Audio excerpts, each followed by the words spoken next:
오늘 이 시간에는 손을 하나님께 들자라는 제목을 가지고 하나님 말씀을 증거하도록 하겠습니다. 저와 여러분이 함께 예레미야 애가의 말씀을 읽었는데, 예레미야 애가는 예레미야서의 별책 부록과 같은 그런 부분으로서 5가지 장송곡의 의미를 담고 있는 책이라고 보시면 되겠습니다. 그래서 특별히 예레미야라고 하는 눈물의 선지자의 슬픔과 고통 그리고 애환을 담은 노래라고 보시면 되겠습니다. 그래서 이 내용을 통해 어떤 것을 우리에게 얘기하고 계시는 것이냐, 우리가 하나님을 거역하고 나간 것에 대한 대가가 뭐냐는 거예요. 예루살렘이라고 하는 그 거룩한 도성이 무너지고, 그리고 사람들이 죽어나가고, 또 질병과 그리고 고통, 괴로움의 연속이다라는 것을 사람들에게 가르쳐 주는 겁니다. 그래서 이 예레미야 애가를 통해서 죄인들이 가져야 되는 처절한 하나님을 향한 부르짖음이 어떤 것인가를 이 선지자인 예레미야가 대표성을 띠고 보여준 책이라고 보시면 되겠습니다. 그러면 우리가 은혜 받은 죄인이건 아직 은혜를 받지 못한 죄인이건 함께 하나님을 향하여서 구해야 되는 게 뭐냐면 긍휼이라는 거예요. 긍휼. 하나님께서 나를 불쌍히 여기지 않으면 우리는 살 길이 열어질 수가 없다는 겁니다. 세상은 점점 어두워져 가고 또 살기가 어려워져 가는 이때에 우리가 무엇을 위해서 나아가냐는 거예요. 여러분들과 제가 이 주시는 말씀을 통해서 손을 하나님께 드는 그런 은혜가 있으면 좋겠습니다. 손을 하나님께 든다는 의미가 뭘까요? 손을 하나님께 든다는 것은 항복한다는 의미예요. 항복. 하나님이 도와주지 않으면 안 되는 우리의 일상이 펼쳐지고 있습니다. 여러분들과 제가 오늘 나누는 말씀을 통해서 손을 하나님께 드심으로, 항복하심으로 살게 되는 은혜가 있게 되기를 간절히 소망합니다. 그래서 손을 하나님께 들자라는 말씀을 통해 3가지 말씀을 나누고자 하는데요. 첫 번째로 우리가 왜 하나님께 손을 들어야 되냐면 긍휼을 베풀지 아니하시기 때문이라는 거예요. 여러분들과 제가 그 하나님께로부터 긍휼을 받지 않으면 우리는 살아도 죽은 존재라는 겁니다. 그래서 40절, 41절의 내용을 보게 되면 시작을 어떻게 하는 거냐면 예레미야 선지자가 고통과 괴로움 가운데 놓여져 있는 이스라엘 사람들에게, 그 예루살렘 주민들을 향하여서 소수의 사람들이에요. 회개하고 항복한 사람들은 바벨론을 붙잡혀갖고 지금 예루살렘과 또 그 유다 주변에 남아서 그러니까 베들레헴이며 그 남유다 근처에 남아서 살아있는 그 사람들에게 당신들이 회개하지 않으면 하나님의 심판에 의해서 다 죽게 된다는 걸 얘기하는 거예요. 그래서 우리가 이 내용을 통해 함께 살펴봐야 되는 게 뭐냐면 왜 이러한 제안을 하냐는 거예요. 오늘날 많은 사람들이 제안하죠. 교회를 향하여서도 제안을 하고 또 종교인들을 향해서도 제안을 하고 또 우리가 어떻게 이 어려운 난간을 헤쳐나가야 된다면 제안을 하는데, 저는 여러분들에게 이 말씀을 함께 나누는 자로서 제안을 드리는 게 뭐냐면 예레미야가 제안한 내용이 나라가 더 어려워질수록, 고통으로 나갈수록, 괴로움의 상황으로 나갈수록 돌아볼 게 필요하다는 거예요. 왜 이러한 일을 당하게 됐는가? 왜 이런 아픔을 우리가 이겨나가야 되는가에 대해서 얘기하는 거죠. 오늘날 가장 큰 문제는 뭐냐면 사단이 여러분들의 생각, 여러분들의 마음을 통제한다는 거예요. 생각하지 못하게, 돌아볼 수 없도록. 그래서 오늘 이 말씀을 귀를 열고 들으시는 그런 하나님의 복의 역사를 통해서 여러분들과 제가 한번 돌아볼 수 있는 은혜가 있으면 좋겠어요. 그래서 40절, 41절 한번 읽어볼까요? 읽어보겠습니다. 시작. 우리가 스스로 우리의 행위들을 조사하고 하나 여호와께로 돌아가자. 우리의 마음과 손을 아울러 하늘에 계신 하나님께 들자. 아멘. 지금 40절 먼저 읽어보면 우리가 스스로 우리의 행위들을 조사하고 이런 내용이 있어요. 여러분들과 제가 스스로 우리의 행위를 조사할 수 있습니까? 없어요. 근데 왜 이렇게 적어놨을까요? 그러니까 단어라고 하는 걸 보게 되면 이게 데레크라는 단어예요. 삶의 행동 양식, 길이라고 하는 것, 내가 어디를 향해 나가는지 살펴보는 삶의 방향성을 알려주는 단어가 데레크라는 단어예요. 근데 여기에서 내가 지금 어디를 향해 나가는지 내 인생의 길을 한번 돌아보자는 거예요. 뭘 통해 돌아봐요? 나는 스스로 돌아볼 만한 능력이 없어요. 항상 뭐와 함께 내 삶을 점검해 봐야 되는 거예요? 말씀입니다. 말씀을 통하여서 내가 걸어가는 인생의 길이 어디를 향해 나가는지 돌아볼 필요성이 있다는 거예요. 그래서 여러분들의 그 삶의 행동 양식이 주님의 백성으로, 주님의 은혜의 사람으로 나가는지 조금만 말씀과 함께 비교해 보면 내가 은혜로 나가는지, 은혜로 나가지 않는지를 알 수가 있다는 거예요. 그래서 여기에서 보면은 은혜 받은 사람은 누구의 길을 걷습니까? 그리스도께서 가신 길을 걷는 거예요. 그래서 이것을 비교해 보는 게 뭐냐면 조사하고 라는 말이에요. 조사하다. 제가 병용이하고 이게 대화를 하게 되면 병용이가 저한테 조사하는 것 같다고 얘기해서 그렇게 얘기 안 했으면 좋겠다고 서로 대화할 때 어디 갔다 와서 뭐 했어 이렇게 얘기할 때가 있거든요. 그래서 여기 보면 조사한다는 게 뭐냐면 그 원어의 의미를 보니까 탐지하다는 거예요. 그러니까 내가 지금 예수가 걸어가신 길과 내가 걷는 길을 마치 데칼코마니처럼 딱 합을 맞춰서 정확하게 맞는가 돌아다 보자는 거예요. 만약에 이렇게 해서 이렇게 맞추게 되면 같은 모양이면 같은 모양으로 딱 합이 맞춰지겠죠. 탐지하다는 게 그런 의미를 담고 있다는 거예요. 하나하나 내가 말하는 거나 행동하는 거나 내가 삶에 추구하는 방향성이나 이게 어디를 향해 가는지 한번 합을 맞춰보자는 거예요. 그래서 내가 죄인이라고 하는 결론이 났어요. 예를 들면 나는 멸망으로 나갈 사람으로 결론이 났다면 어떻게 하냐는 거예요? 여호와께 돌아가자. 그런데 이 예레미야 애가에서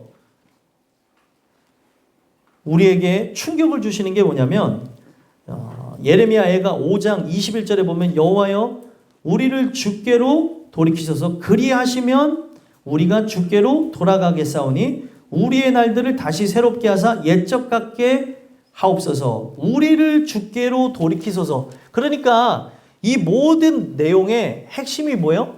내가 돌아가는 게 아니고 하나님이 나를 향한 그 마음이 돌이켜지셔야, 그가 나를 향해 긍휼의 마음을 품고 돌아오셔야 내가 돌아갈 수 있는 거예요. 그러면 인간이 할 수 있는 게 뭐예요? 말씀과 나의 삶을 대조하면서 비교해 봤을 때 내가 예수가 걸어가신 길을 걷고 있지 않다면 인간이 할 수 있는 유일한 한 가지가 뭐냐면 긍휼을 구하는 거라는 거예요. 그런데 왜 항복할 수밖에 없냐면 내가 여호와께 돌아가야 되는데 돌아가게 하셔야 돌아간다고 하는 것으로 예레미야 애가가 마치고 있습니다. 그러니까 돌아오는 것도 내가 하는 게 아니에요. 그가 돌아오게 하시게끔 나의 생각, 마음을 주장해야 되는 거예요. 항상 우리는 착각을 합니다. 내가 하는 거라고 생각을 해서 하다가 견디다 못해 어떻게 해요? 쓰러져요. 난 도저히 안 되는 인간인가 봅니다. 맞아요. 거기서 더 나가야 돼요. 어떻게 해요? 도와주세요. 안 되는 인간이다라고 포기하는 사람들이 많아요. 성경은 나라고 하는 존재를 하나님께 인정하는 거예요. 그래, 너는 할 수가 없으니 내가 도와줄게. 나는 전지한 하나님이야. 하나님은 계속 그렇게 얘기하고 있는데 자꾸 내 힘으로 해보려고 하니까 그 하나님과 내가 부딪히게 되고요. 나와 누구와 함께 연합하게 되면 사단이 연합하게 되면서 하나님을 대항하는 현상들이 일어난다는 거예요. 그래서 말씀을 왜 듣냐면 말씀을 통해 내가 온전한 길을 걸어가는지 탐지해서 내가 죄인이라고 하는 결론을 나게 되면은 하나님께 돌아가기 위해 여기 함축되어진 내용이지만 여기에 보여지지 않지만 어떻게 하라는 거예요? 긍휼을 구하라는 거예요. 그래서 그 긍휼을 구한다는 내용이 41절에 나온 거죠. 그게 바로 무엇입니까? 바로 하나님을 향하여서 뭘 하는 거예요? 손을 드는 거예요. 손을 드는 게 뭐라고요? 항복하는 거예요. 그래서 우리의 마음과 손을 아울러 하늘에 계신 하나님께 들자. 지금 선지자가 제안을 하는 거예요. 예레미야 선지자가. 우리가 살 수 있는 방법은 이것밖에 없다는 거예요. 하나님이 특별히 사랑하셔서 바벨론에게 항복한 사람들은 포로로 붙잡혀가서 살게 하시고 지금 남아져 있는 예루살렘 주변에 남아져 있는 그 사람들은 어떤 사람들이냐면 항복하지 않아서 심판을 곧 맞닥뜨릴 사람들이라는 거예요. 곧 있으면 죽는다는 거예요. 그러면 그런 그들에게 마지막 기회를 주시는 거예요. 하나님께 손을 들어야 된다. 항복해라. 항복하면 살 것이고 항복하지 않으면 죽을 거라는 거예요. 오늘 우리의 살아가는 삶 속에 오늘 이 선지자 예레미야가 가슴 아파하며 제안하는 이 제안을 제가 여러분들에게 다시 돌려드리고 있는데 하나님께 손을 들고 항복하는 은혜가 있게 되길 소망합니다. 그럼 왜 항복해야 되냐? 아까 첫 번째 나눴던 게 뭐예요? 긍휼을 베풀지 않으신다는 거예요. 42, 43 읽어볼까요? 읽어보겠습니다. 시작. 우리의 범죄함과 우리의 반역함을 주께서 사하지 아니하시고 진노로 자신을 가리시고 우리를 추격하시며 죽이시고 긍휼을 베풀지 아니하셨나이다. 아멘. 자, 43절에 마지막에 긍휼을 베풀지 아니하셨나이다 라고 얘기하는데 긍휼을 베풀지 않는 게 어떤 큰 문제를 야기하냐면 우리가 왜 항복해야 된다고 하는 그런 과정에 도달하게 되냐면 42절에 보니까 우리는 어떤 존재요? 반역함과 범죄한 존재예요. 이 단어의 뜻을 보게 되면 범죄하고 반역하다라고 하는 게 하나님을 대항해서 싸운 존재라는 거예요.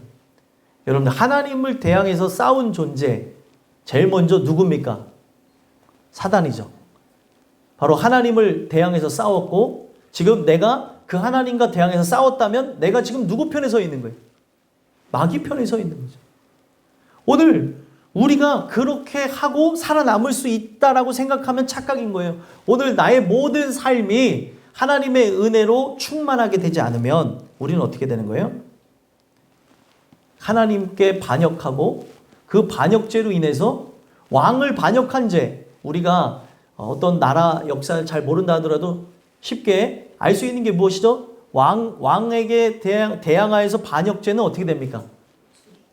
사형을 당합니다. 죽임을 당해요.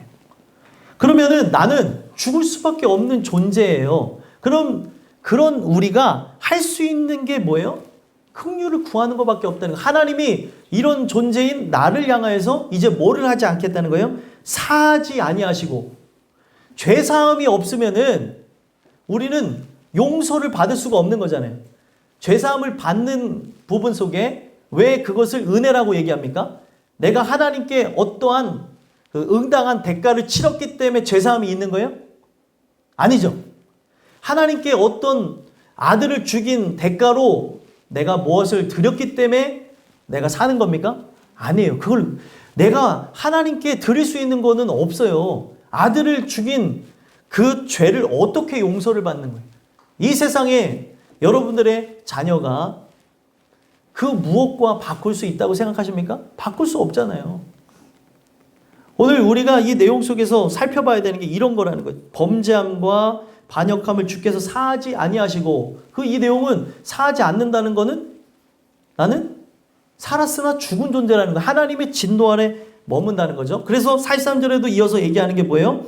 진노로 자신을 가리시고 우리를 추격하시며 죽이시고. 자, 이게 누구에게 하는 행동이에요? 자신을 가리시면서 추격하고 죽이신다. 진노를 가지고 이런 행동을 하는 거는 누구에게 하는 행동이냐면 원수에게 하는 겁니다. 원수. 그러면 내가 누가 되어졌다는 거예요? 원수가 되어졌다는 거예요. 나는 하나님의 자녀가 되어야 되는데, 하나님의 백성이 되어야 되는데, 그의 통치함을 받아야 되는데 내가 원수가 되어졌다는 걸 얘기하는 거예요. 그렇기 때문에 그 원수, 반역을 저지른 그들을 향하여서 하나님이 긍휼을 베풀지 않으면 인간이 하는 어떤 행위를 통해서 그를 만족시킬 수 없다는 거예요. 은혜를 우리에게 부어주셔야만 사는데 문제가 무엇입니까? 하나님이 우리에게 긍휼을 베풀지 않는다. 그래서 이 말씀을 통해 살펴봐야 되는 게 뭐예요? 하나님의 긍휼을 베푸심이 멈추게 되면 이거를 다른 데서 뭐라고 하냐면 바로 기이한 사랑이라고 표현하는데, 그 기이한 사랑에 의해서 나오는 하나님의 고유의 성품이 뭐냐면 바로 신실함입니다. 인간하고는 다른, 사람이 어떤 부분을 규칙적으로 잘 해나가면 그 사람을 평가할 때 성실하다고 해요. 근데 하나님에게만 쓸 수 있는 용어가 있어요. 그게 뭐예요? 신실하다는 겁니다. 인간하고는 달라요. 하나님은 회전하는 그림자도 없대요. 하나님은 항상 그 자리에 계신 분이에요. 내가 그냥 이리 갔다 저리 갔다가 도망가고 또 좀 생각해보다가 또 돌아왔다가 또 나가고 또 나가고 이래서 문제지, 하나님은 항상 거기 계신 분이에요. 그래서 이 내용을 통해 살펴보면 하나님이 바로 우리를 향하여서 자신의 고유의 성품, 기이한 사랑, 그 사랑 자체이신 분이 그 사랑의 행동을 보여주는 게 신실함이에요. 그래서 그 신실하신 분이 우리를 향하여서 선행하시는 은혜, 은총을 베푸는 것, 진리를 알도록 우리를 도우시는 역사를 그치겠다라고 하는 것은 나에게 희망이 있다는 거예요? 없다는 거예요? 없다는 거예요. 하나님의 마음이 가장 중요한 거예요. 그분의 의지가 가장 중요합니다. 그래서 저번 주에도 나눴죠? 누구의 의지에 달렸어요? 토기장이의 의지에 달려있는 거예요. 여러분들의 의지에 달려있는 게 아니에요. 근데 사람은 착각합니다. 내 의지에 달린 줄 알고 자꾸 열심으로 나가요. 여러분들의 열심을 해치는 게 아니에요. 하나님 뜻대로 하는 열심인지 내 열심인지 말씀을 통해 돌아다 볼 필요가 있다는 거예요. 안 그러면은 오늘 우리는 다 나락으로 떨어져 죽을 수밖에 없는 존재. 그래서 여러분들과 제가 하나님이 긍휼을 베풀지 않으면 우리는 희망이 없는 존재라는 걸 얘기하는 거예요. 그래서 성경은 우리에게 무엇을 하라는 거예요? 항복하라는 거예요. 항복. 항복을 하셔야 삽니다. 오늘 이 말씀을 통해 그 하나님의 그 놀라운 성품이 발현되어질 수 있도록, 이런 중에도 하나님은 기다리고 계시는 거예요.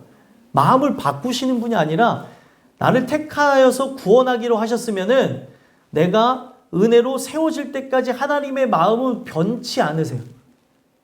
그래서 그 하나님이 변하지 않는 고유의 하나님의 신실성, 그 신실성에 의해서 우리가 변한다라고 얘기하는 거예요.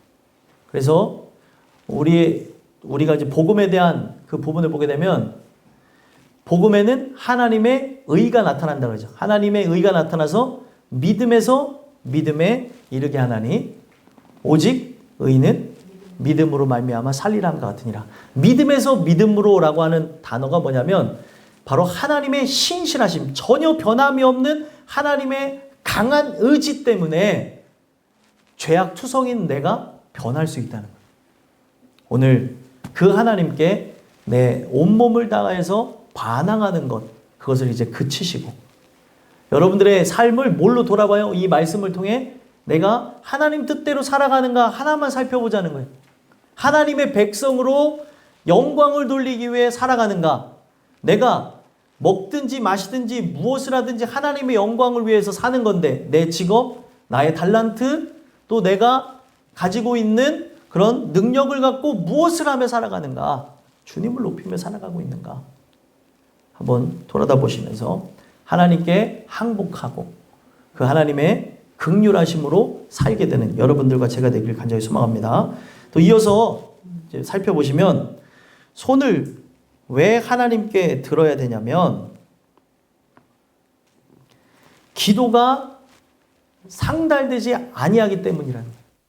오늘 우리의 삶 속에 기도가 상달된다는 것, 기도가 응답된다는 게 어떤 의미예요? 기도가 응답된다는 거는 하나님과 내가 교감하고 있다는 거죠. 근데 여러분들 자녀나 아니면 부모님하고 한번 생각해 보세요. 교감하고 있으니까 뭔가가 필요하다고 하면 부모님이 생각했을 때 필요하면 사줍니까? 안 사줍니까? 사줘요. 진짜 필요하다고 하면은 뭘 팔아서라도 사주시더라고요. 근데 필요하지 않다면 죽어도 안 사주세요. 그래서 성경에서 얘기하는 게 우리 죄악된 인간이 하나님을 향해서 정욕을 위해 쓰고자 구하는 것은 안 들어주시죠. 그런데 하나님의 은혜를 구하며 성령의 인도하심을 따라 살고자 하며 구하는 것은 하나님께서 우리에게 주신대요? 안 주신대요? 주신다 그러죠. 구하라 주실 것이요. 찾으라 찾을 것이요. 문을 두드리라 그리하면 너에게 열릴 것이니. 이게 무엇과 연결되어진 거예요? 구원에 대해서 연결된 것이지 하나님을 무슨 램프의 바바처럼 이거 주세요 저거 주세요 라고 하는 부분에서 달라고 하는 게 아니에요. 가장 좋은 것을 주시겠대요. 그게 바로 무엇입니까? 성령을 통하여서 그리스도와 연합하여서 받게 되는 구원을 얘기하는 거예요. 그래서 오늘 우리가 이 내용 속에서 살펴봐야 되는 게 44절에서부터 46절까지의 내용을 보게 되면 하나님께서 기도 상달을 하지 못하도록 하게 하시겠다는 거예요. 자, 44절 먼저 읽어볼까요? 읽어보겠습니다. 시작. 주께서 구름으로 자신을 가리사 기도가 상달되지 못하게 하시고. 아멘. 이게 문제예요. 구름으로 자신을 가리사. 이거는 바로 43절에서도 반복된 거죠. 자신을 가리시고 자신을 가리사. 바로 가린다고 하는 게 뭐냐면 우리 인간이 하나님 앞에 범접할 수 없도록 다가올 수 없도록 막아버리겠다는 거예요. 여러분들 찬양 중에 우리가 부른 복음성가 중에 보혈을 지나라는 찬양이죠. 우리가 보혈을 지나 누구에게 가요? 하나님 품으로 가는 거예요. 아버지 품으로 가는 거예요. 근데 그렇게 못하도록 막아버리겠다는, 가리다고 하는 게 뭐냐면 겹겹이 울타리를 쳐서 죄인이 들어오지 못하도록 막아버리겠다는 거예요. 그러면 이게 하나님과 우리 사이의 관계성에 대한 문제이기도 하지만 하나님과 죄인인 내가 못 만나면은 어디를 못 들어가는 거예요? 궁극적으로 천국에 못 들어가는 거예요. 그래서 자신을 가리사 기도가 상달되지 못한다고 하는 이거는 상당히 큰 문제예요. 하나님이 바로 내 아버지가 되시고 나의 부모와 같이 나와 소통하는 걸 끊어버리겠다는 거는 내가 그의 자녀가 되지 못하고 원수와 같이 멸망할 거를 얘기하고 있다는 거예요. 여러분, 기도가 뭡니까? 기도라고 하는 거는 바로 하나님이 개입하시는 것이고 하나님이 중재하는 건데 하나님이 중재를 포기하겠다는 거예요. 그래, 너는 네가 나의 모든 말을 무시하고 네 멋대로 살아가겠다고? 그러면 그렇게 한번 살아봐라. 그 다음부터가 문제가 되는 거예요. 이스라엘 백성이 광야를 통과하면서 전혀 몰랐던 게 뭐냐면 거기가 정갈이 서식하고 그리고 간조한 땅이고 그리고 뱀에 서식쳐 있던 걸 몰랐어요. 왜 몰랐어요? 뱀에 물려본 적이 없는 거예요. 정갈에 의해서 쏘여본 적이 없는 거예요. 그런데 불평, 불만, 원망을 하나님을 향해 드리다 보니까 어느 날 불뱀이 찾아와서 이스라엘 백성들을 무는데 얼마나 불뱀이 많이 찾아왔으면 모든 사람이 물렸냐는 거예요. 참 거기에는 합을 맞춘 게 있죠. 모든 사람이 물렸다는 것과 모든 사람이 죄를 범하였다는 것 같이 연결을 하고 있는 거예요. 그래서 우리는 그 하나님의 부어주시는 은혜가 우리에게 풍성하게 입혀지지 않으면 우린 죽을 수밖에 없는 겁니다. 지금도 내가 숨 쉴 수 있는 건 뭐예요? 하나님이 보호하시기 때문에요. 보호하심을 탁 걷어가시면 다 죽습니다. 그러니까 우리가 살아감 속에서 제가 제 아내하고 살고 있고 또 우리 주변 사람들의 살아가는 그런 패턴 그리고 행동 반경을 보게 되는데 하나님께서 보호하시니까 살더라는 거예요.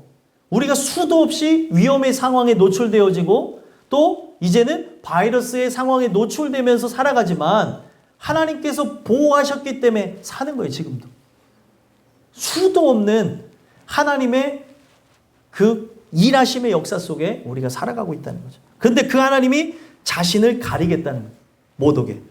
그래서 기도가 상달되지 못하게 하겠다. 상달되지 못하게 하겠다는 게 뭐냐면 기도가 하나님을 향해 건너오지 못하게 한다고 하시겠다는 거예요. 이게 건너가다라고 하는 그런 단어인데 이게 왜 중요하냐면 이스라엘 백성이 요단을 건너서 어디를 갔습니까? 약속의 땅, 가나안 땅에 입성하게 되는 거잖아요. 근데 이 기도가 하나님 앞에 건너가지 못한다고 하는 것을 결국에 뭐예요? 내가 결국에 어디를 건너가지 못한다는 거예요?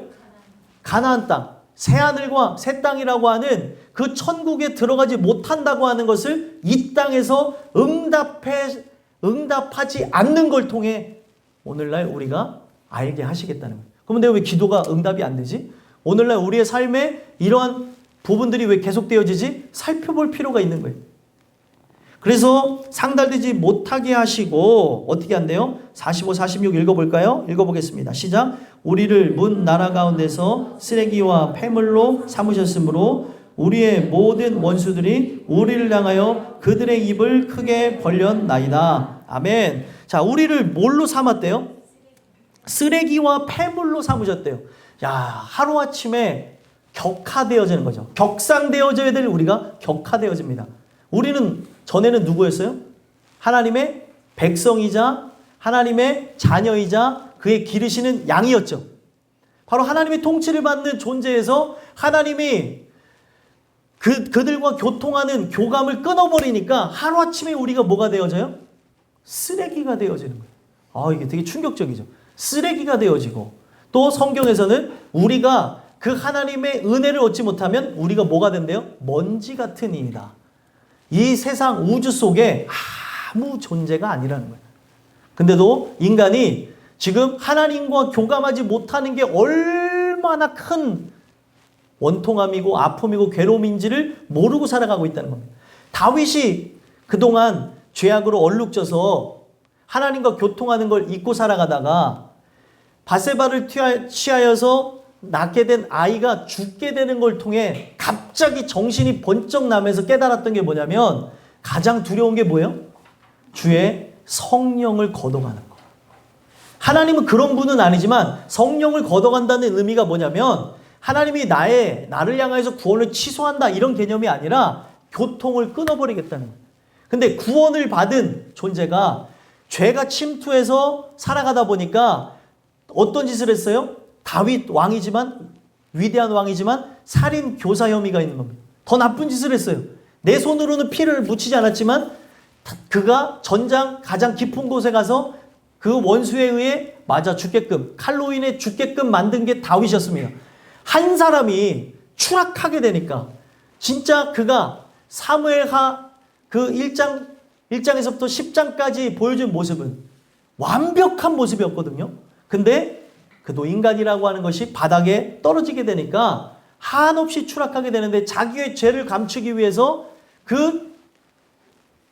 어떻게 보면 바세바와 그의 남편 우리아하고 동침하게 하려는데 동침을 안 하니까 이 여인이 임신을 한 거예요. 그래서 어떻게 합니까? 이걸 감추려고 하는데 이걸 감추는 유일한 방법은 우리아를 죽이는 결론이 나는 거예요.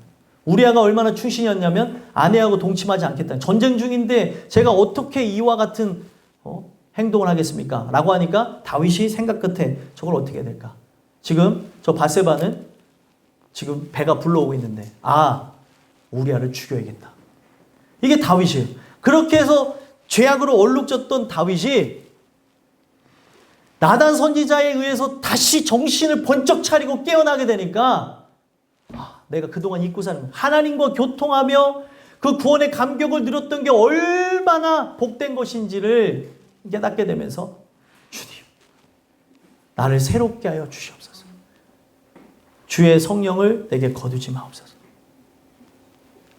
다시 회복시키고 정결한 마음을 주시옵소서. 정직한 영을 새롭게 하옵소서. 이런 고백을 했다는 거예요. 오늘 우리의 삶에 필요한 부분이죠. 하나님께서 그런 은혜로 나와 함께 교감하지 않으면 여러분들은 세상에 아무것도 아니라 부자여도 아무것도 아니고 내가 학식이 있고 또 세상 사람들에게 덕만 받는 사람일지라도 아무것도 아니고 하나님이 우리를 모른다고 하는 순간 우리는 우주 속 먼지와 같이 사라질 존재. 육은 그렇게 사라질 거고요. 우리의 영은 영벌에 들어가서 영원토록 고통받을 거라는 거예요. 그래서 이 기도가 상달되지 않는 문제는 굉장히 큰 거고, 결국에 우리는 그런 쓰레기와 같이 되어지는 이런 것을 통해서 하나님이 나를 향하여서 보호하셨던 보호를 풀게 되면서 그때부터 뭐가 물고 뜯고 계속 괴롭히는 거예요? 원수가 날뛰는 거예요. 그래서 46절에 뭐라고 얘기합니까? 우리의 모든 원수들이 우리를 향하여 그들의 입을 크게 벌렸나이다. 지금 크게 벌렸다는 건 뭐냐면 곧 있으면 삼키겠다는 거예요. 내가 지금 원수의 입 바로 코앞에 있는 거예요. 입만 닫으면 삼켜지는 거죠. 악어새와 악어는 그런 상생의 관계니까 상관이 없지만 그냥 악어 입 속에 들어가 있는 하나의 먹잇감이라고 생각하시면 돼요. 입만 닫으면 죽는 거예요. 근데 오늘 우리가 지금 원수가 자신의 입을 크게 벌려서 나를 삼키려고 하는 그런 상황. 하나님이 나와 교통하고 교감하는 걸 중단하면서 이와 같은 일들이 벌어지고 있는데 오늘 우리가 이런 것을 왜 경험하게 되냐? 지금 예레미야가 얘기하는 거는 항복이 필요한다는 거예요. 하나님이 우리에게 고통을 주는 게 목적이 아니라 뭐가 목적이에요? 항복함으로 우리에게 저 기업을 상속을 주시길 원하는 거예요. 천국을 여러분들에게 주려고 준비하는데 오늘 우리가 그와 같은 것을 거부한 채 내 힘으로 내 능으로 나가다 보니까 그래 너가 할 수 있다고 하나님께서 예레미야 6장에서도 얘기하는 게 이방 군대의 침략을 허락하시는 이유가 역사 속에서 계속 등장하는 이유가 뭐냐면 이방 군대 침략이 등장하는 이유는 딱 하나입니다. 그들이 하나님을 모른다고 했기 때문에 그 하나님을 지식을 버리는 것으로 멸망으로 나가기를 선택했다는 거예요.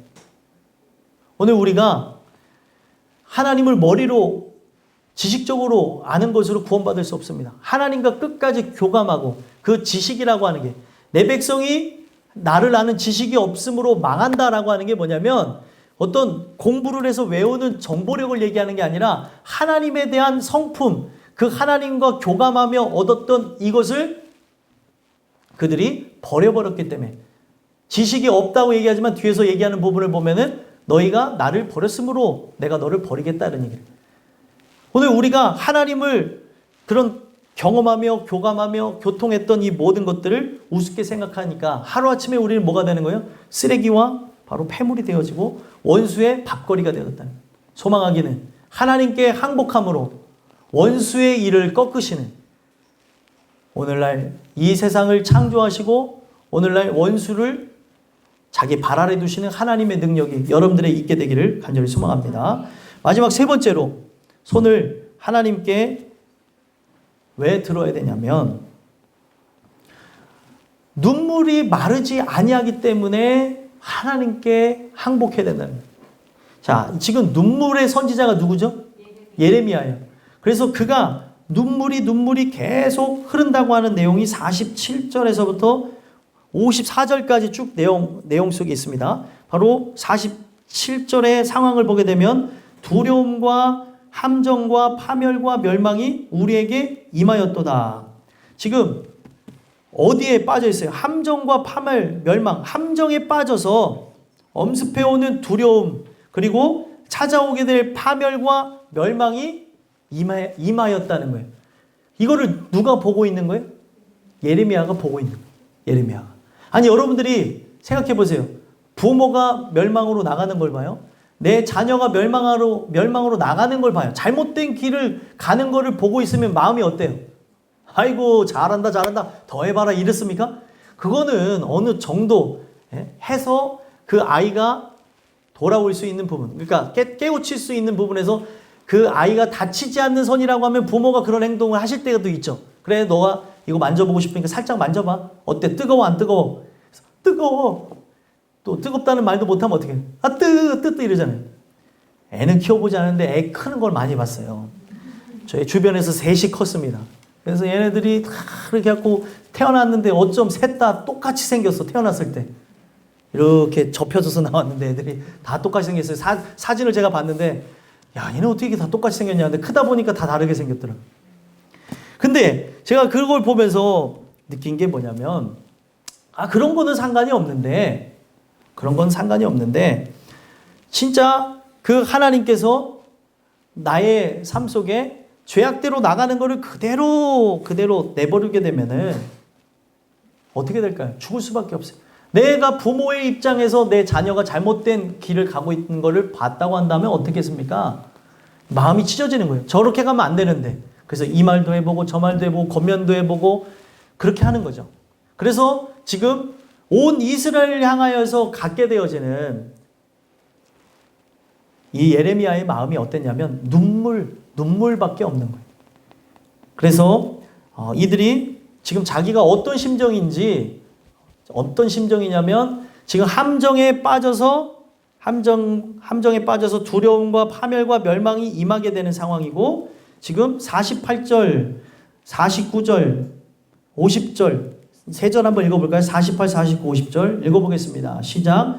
딸 내 백성의 파멸로 말미암아 내 눈에는 눈물이 시내처럼 흐르도다. 내 눈에 흐르는 눈물이 그치지 아니하고 쉬지 아니하며 여호와께서 하늘에서 살피시고 돌아보실 때까지니라. 아멘. 지금 이스라엘 백성이 그렇게 빠져 있고 그것을 보는 자신이 이스라엘 백성이 지금 함정에 빠져서 멸망이 곧 임하게 되는 상태, 또 자신도 자기는 구원받은 사람이지만 그것을 함께 보는 사람으로 자기의 영혼이 마치 말려 들어가고 죽을 것 같은 상황에서 나오는 게 뭐예요? 눈물이었다는 거예요. 근데 눈물이 48절에 보니까 뭐같이 흐른대요? 시내처럼 흐른대요. 48절에 얘기하는 게 48절이요. 시내처럼 흐르고 있다는 거예요. 그리고 이 시내처럼 흐르는 물이 지금 구덩이에 빠져 있는 상태를 생각해 보세요. 구덩이에 빠져 있는데 물이 계속 이 눈에서 눈물이 나는데 얼마나 많이 흐르는지 시내처럼 흐르고 있는 상황이고 지금 49절에는 뭐예요? 흐르는 눈물이 어떻대요? 그치지 아니하고 쉬지 아니하는데 언제까지라고 합니까? 돌아보실 때까지, 살피시고 돌아보실 때까지라는 거예요. 여러분들 눈물이 그쳐져야 되지 않겠습니까? 천국의 가장 큰 특징이 뭐예요? 계시록에 나오지 않는 게 거기는 눈물이 없대요. 근데 오늘날 우리 살아간 삶 속에 우리 주변의 사람들 보면 온전히 나가야 되는데 내 동생이나 아니면 내 사랑하는 친지나 아니면 부모, 자녀들, 내 사랑하는 이들, 이쪽 손주들, 할아버지, 할머니까지 다 돌아다 볼 때 얘네들이 은혜로 나가야 되는데 이 사람들이 은혜대로 나가야 되는데 은혜로 나가지 않는 그 부분을 볼 때 인간이 할 수 있는 바로 최대치가 뭐냐면 눈물이에요. 눈물로 성경에 보니까 시편에 보니까 주의 병이 있대요. 그 주의 호리병을 다 채워야 결국에 어떻게 되어져요? 응답이 되어지는데 하나님 눈물이 지금 마르지 아니하기 때문에 눈물이 지금 그치지 아니하기 때문에 눈물을 그쳐 지금 기쁨의 상황이 오게 해달라고 간구하는 거예요. 그런데 기다려도 그들이 깨닫지 아니하고 기다려도 지금 그들이 돌아오지 않으니까 눈물은 계속 나요. 근데 이 눈물이 계속 나니까 어떤 상황까지 이르게 됩니까? 자, 54절 한번 읽어볼까요? 물이 내 머리 위로 넘치니 내가 스스로 이르기를 이제는 멸절되었다 하도다. 아멘. 자, 이게 되게 시적으로 표현한 건데 구덩이에 빠져있는 자신, 또 구덩이에 빠져있는 자신을 통해서 뭘 설명하는 거예요? 이스라엘이라고 하는 존재가 지금 빠져나올 수 없는 구덩이에 들어가 있다는 거예요. 근데 그 구덩이에 성경에 보면은 요셉이 팔려가기 전에 형들이 요셉을 어디다가 집어넣었어요? 우물 구덩이에 넣은 거예요. 근데 하나님이 은혜를 바라신 게 죽어라 하고 던졌는데 거기에 뭐가 없었던 거예요? 물이 없어서 살았던 거예요. 근데 지금 구덩이에 빠졌는데 이스라엘 백성이 거기는 누군가 도와주지 않으면 나올 수가 없는데 문제가 무엇입니까? 물이 차고 있다는 거예요. 물이 차서 어떻게 되어졌대요? 내 머리 위로 넘치니 내가 스스로 이르기를 이제는 멸절되었다 하도다. 지금 자기는 눈물로 채우고 있는 거고 눈물로 채워져서 이 눈물이 지금 이 눈물이 뭐가 되는 거냐면 하나님을 향하여서 협박성 메시지가 지금 드려지고 있는 거예요. 하나님, 제가 이 눈물이 얼마나 눈물을 많이 흘렸으면 그렇게 될까요? 얼마나 많이 흘렸으면 구덩이에서 이게 물이 차가지고 내 머리 위까지 넘어갔다고 하면서 하나님께 협박할 수 있는, 하나님, 내 눈물 그치지 않으면 나 죽습니다 라고까지 하냐는 거예요. 오늘 영혼을 위해 그렇게 울어봤냐는 거죠. 오늘 우리에게 이 말씀을 주는 게 뭐냐면, 저도 이 말씀을 전하면서 굉장히 찔리는 게, 울어야 되는데 울지를 않고 있는 거예요. 기도해야 되는데 기도하지 않고 있는 거예요. 하나님 도와주세요 밖에 없는데. 우리 가정을 보면서 또 이 나라를 보면서 할 수 있는 게 뭐예요? 도와주세요. 이거밖에 없는데 하나님 도와주지 않으면 어떻게 한다는 거예요? 예레미야가 아주 이 내용 속에서 하나님을 압박하는데 눈물로 압박하는 거예요. 하나님, 내가 이 눈물에 지금 갇혀져서 죽을 것 같습니다. 하나님이 도와주지 않으면, 지금 예레미야가 처한 거는 눈물로 이 구덩이를 채우고 있지만, 지금 저 사람들은 뭘로 지금 차져 있는 거예요? 이 물이라고 하는 게 두 가지 의미를 담고 있습니다. 하나는 생명이고 하나는 죽음이에요. 죽음이 임박한 것이 저들을 지금 채워가고 있다는 거예요. 근데 하나님 저대로 내버려 두시겠냐는 거예요. 도와달라는 거죠. 오늘 여러분들과 제가 이거를 보면서 중요한 부분이에요. 토크는 집에 가서 하시고 항상 이 말씀을 통해서 돌아봄이 필요한 거예요. 아, 내가 지금 내 사랑하는 이들을 향해서 이 마음이 있는가? 예레미야의 마음이 누구의 마음이 돼야 되는 거예요?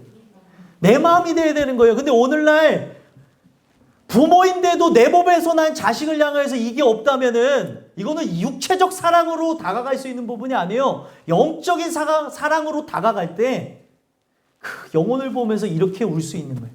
또 내 배 아파 나지 않은 자식이라 한다 할지라도 땅끝교회 식구들을 보면서, 내 사랑하는 이들을 보면서 이러한 것들이 하나님의 영을 받은 사람에게서 나타나는 현상이라는 거예요.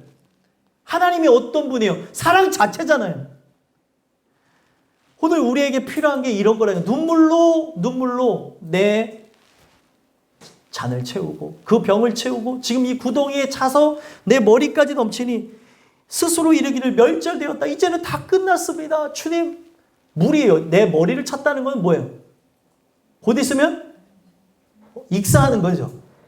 곧 있으면 익사해서 죽는 상황을 얘기하는 거예요. 아니, 생각해보세요. 내 자녀가 지금 익사해서 죽을 상황이라니까요. 그러면 거기에는 지금 내 자녀가 물에 빠져서 죽을 상황이면 여러분들 수영 잘하는 게 중요합니까? 중요하지 않습니까?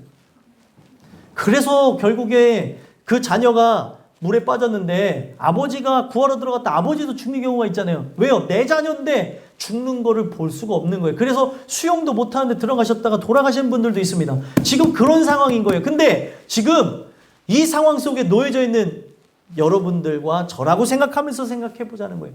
내 자녀가 지금 익사해서 죽어가는 상황이에요.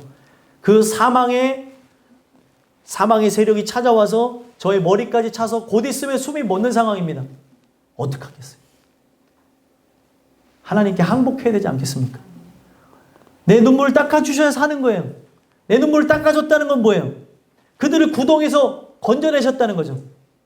그래서 오늘 우리에게 필요한 게 뭐냐면, 이게 계속 사사기서부터 또 여호수아에서부터 계속 등장해서 나오는 게 뭐냐면, 주의 손으로 나를 건지사라는 내용이 있어요. 건진다는 게 뭐냐면, 구덩이에 빠진 것 같은 나를 건질 수 있는 유일한 분은 하나님이시라는 거예요. 그래서 손 외우시면 좋습니다. 손이 야드예요. 야드. 그리고 건지다가 뭐냐면 나찰이라는 뜻입니다. 그래서 야드 나찰. 당신의 손으로 건져달라는 거예요. 나는 이 구덩이에 빠졌는데 내 힘으로 나갈 수 있는 존재가 아니라는 거예요. 그래서 오늘 우리 삶이 지금 이 예레미야가 표현하는 걸 보세요. 하나님께서 살피시고 돌아보실 때까지 자기는 뭐를 그치지 않는 거예요. 눈물을 그칠 수가 없다는 거예요. 그래서 울면서 하나님이 눈물을 그치며 그들이 살 수 있는 기회를 달라고 하죠. 그러면서 자기의 억울한 거를 표현한 게 무엇입니까? 51에서부터 54입니다. 마지막을 한번 읽어보겠습니다. 시작.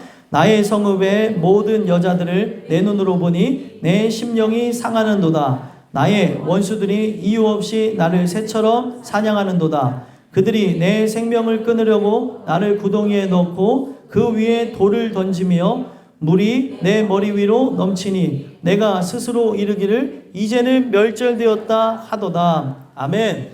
자, 이 내용을 보면서 안타까운 게 뭐냐면 예레미야는 말씀을 선포했던 사람이고 그 선포된 말씀을 듣고 바벨론에게 항복하여서 포로로 붙잡혀가서 산 사람들이 있습니다. 근데 이 예레미야는 포로로 붙잡혀갈 기회를 포기하고 예루살렘에서 이들과 죽기를 선택을 해요. 이게 오늘 여러분들과 저에게 있는 모습들이었으면 좋겠어요. 나는 갈 수 있어요. 그러니까 이 사람이 뭐를 봤기 때문에 육신의 죽음도 두려워하지 않았습니까? 천국을 본 거예요. 천국. 내 육은 죽는다 하더라도 저 육이 죽어나갈 때 구원받지 못한, 아직 영혼이 구원받지 못한 저들과 함께 남아서 나의 육신을 죽음 가운데에 던지는 것으로 저들을 구원하겠다 라는 생각으로 그들은 이 예레미야는 남아서 이 상황을 보는데 51절에 보니까 성읍의 모든 여자들이 내 눈으로 보니 내 심령이 상하는도다. 여자들이 어떻게 됐을까요? 많은 사람들의 그 적군들이 쳐들어와서 그들을 유린하고 고통하고 고문하고 죽이고 그리고 잡아가고 막 이런 상황들을 보는 거고, 여기는 단순히 여자들이 그 여자들을 얘기하는 것도 사실이지만 이 여자는 뭐예요? 그냥 단순히 여자를 얘기하는 것이 아니라 바로 보호받아야 될 대상, 하나님의 은혜를 통해 보호받아야 될 대상들이 보호받지 못하고 죽어나가는 상황을 얘기하는 거예요. 그리고 오늘 우리가 연합되어져야 될 우리의 신랑 대신 바로 그리스도와 연합하지 못했기 때문에 저들이 저러한 안타까운 상황에 놓이게 되어지고, 그리고 원수들이 어떻게 해요? 이유 없이 나를 새처럼 사냥하며 죽이려고만 드는 거예요. 죽이려고. 원수의 목적은 무엇이냐면 하나님을 대적하고 하나님을 미워하는 것으로 바로 나를 나락으로 떨어뜨려 하나님의 마음을 아프게 하는 데에 목적을 둔 거예요. 근데 내가 이것을 알면서도 모른다고 하는 게 이유 없는 공격들이 막 찾아오는 거예요. 나를 세상이 미워하는 거죠. 오늘 여러분들과 제가 새처럼 사냥한다고 하는 게 뭐냐면 사냥꾼이 새를 어떻게 해요? 잡으려고 총을 쏠 때도 화살을 쏠 때도 어떻게 하냐면 계속 주시하고 있는 거예요. 오늘 나를 바라보고 주시해야 될 분이 누구예요? 하나님인데 원수가 나를 주시하며 계속해서 괴롭히며 나를 사냥하려고 하고 고통을 주고 있다는 거예요. 심지어 53절 어떻게 합니까? 그들이 내 생명을 끊으려고 어디를 집어넣었대요? 구덩이에 넣었다는 거예요. 구덩이. 지금 똑같은 상황을 경험하고 있어요. 예레미야가. 자기는 그런 걸 경험하지 않아도 되는데 구덩이에 들어가서 지금 그들이 나에게 뭐를 던져요? 돌을 던지고 지금 고통을 주며 괴로움을 주고 있는 상황이라는 거예요. 그래서 여기 보면은 그 위에 돌을 던지며 자기도 이런 것을 경험하고 있지만 모든 지금 남아있는 남유다의 사람들이 이런 걸 경험하고 있다는 거예요. 그래서 돌을 던졌다고 하는 게 뭐냐면 이게 하나님을 향하여서 이 손을 펼치며 찬양해야 될 그들의 찬양이 온전하게 가지 않으니까 이게 손을 펼치며 영광을 돌린다. 찬양하다가 바로 지금 이 던지다라고 하는 표현인데 이거에 대한 반대되는 표현. 찬양을 하지 않는다면 어떤 현상이 일어난다는 거예요? 이 손을 하나님께 펼치지 않으면 원수가 이 손에 돌을 들고 던지겠다는 거예요. 손을 들고. 그래서 두 가지 표현이 있습니다. 하나는 하나님께 찬양하다. 하나는 바로 던짐을 받다. 손에 의해서 뭔가 그 가학을 받다라고 하는 그런 뜻을 갖게 되는 거거든요. 그래서 히브리어는 두 가지 의미가 이렇게 들어가 있는 거예요. 이런 현상이 왜 일어나는 거예요? 하나님을 찬양하고 영광 돌려야 될 그들이 제일 중요한 게 오늘 말씀의 제목이 뭐예요? 손을 하나님께 들자. 하나님께 들어야 되는데 하나님께 펼쳐야 되는데 하나님 도와달라고 긍휼을 구해야 되는데 하나님 당신이 우리의 삶의 주인이십니다 이래야 되는데 그렇지 않기 때문에 바로 이 손이 이 하나님께서 허락한 그들의 죄인들의 손이 악인들의 손이 돌을 들어서 누굴 던지고 있어요? 네, 바로 나를 향해서 돌을 던지고 있고 이스라엘 백성을 향해서 돌을 던지고 있다는 거예요. 찬양을 해야 되고 우리인데 찬양하지 않으니까 바로 하나님께서 이런 고통을 주고 있다는 거예요. 그러면 돌을 맞을 때 어떤 생각을 하게 하시는 거예요? 돌을 맞을 때 의미를 두고 한 거죠. 돌을 맞을 때 이게 그 원어 속에서 감춰진 언어니까 돌을 맞을 때 뭐예요? 내가 하나님을 찬양하지 않았구나. 영광을 가로챘구나. 그러니까 이 단어 던지다라고 하는 단어에 그런 두 가지 의미가 있다는 거예요. 오늘 여러분들과 제가 지금 오늘 그 하나님께 긍휼을 구해야 되는 것, 이 눈물을 닦아주지 않으면 상황이 변하지 않는 거예요. 눈물. 여러분들의 구원을 향하여서 우리는 눈물을 흘려야 되고 그 눈물을 그칠 때까지, 그쳐주실 때까지 우리가 해야 되는 게 뭐예요? 하나님께 긍휼을 구하는 것밖에 없다는 거예요. 그래서 살피시고 돌아보실 때까지니라. 언제인지 알아요? 몰라요? 몰라요. 하나님의 권한이니까 우리가 할 수 있는 게 뭐예요? 그래서 성경에 있는 이것을 인용해서 오죽하면 이런 찬양이 나왔습니까? 울어도 못하네. 운다고 인간이 할 수 있는 게 울어서 될 것 같으면 되겠지만 이 권한은 누구에게 있는 거예요? 하나님께 있는 거예요. 나 1시간 울었으니까 되겠지. 이런 율법적인 게 아니라 계속 하나님께 긍휼을 구하면서 나누는 그런 말이라는 겁니다. 오늘 이 주신 말씀 여러분들 안에 새기시고 하나님의 은혜를 그 긍휼을 구하시는 것을 통해 하나님께 항복함으로 사는 여러분들과 제가 되기를 간절히 소망합니다.